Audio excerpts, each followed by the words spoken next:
ওসিলা করে যা চেয়েছি পাইনি এমন কোনোদিনও যায় নাই। আলহামদুলিল্লাহ, আমি সম্পূর্ণ আল্লাহ পাকের কৃতজ্ঞতা এবং শুকরিয়া আদায় করছি। এইটা ওসিলা করে আমি যা চেয়েছি আমি সারা জীবনে তাই পেয়েছি। এবং আমি বিশ্বাস করি আমি যা পেয়েছি, এই বয়সে আমি যা পেয়েছি, আল্লাহ পাক কোটি কোটি মানুষকে তা দেন নাই। এটা আমি বিশ্বাস করি। এই বয়সে আমি যা পেয়েছি, আল্লাহ পাক আমাকে যা দিয়েছেন, যত দিয়েছেন, কোটি কোটি মানুষকে আল্লাহ পাক তা দেন নাই।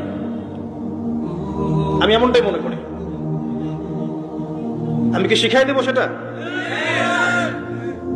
আপনি আল্লাহ পাকের তাওহীদের ওসিলা দিয়ে দোয়া করেন। দোয়া করতে করতে আল্লাহকে বলেন, আল্লাহ তোমার তাওহীদের কালিমা লা ইলাহা ইল্লাল্লাহ এর ওসিলা করে তোমার কাছে আমি চাচ্ছি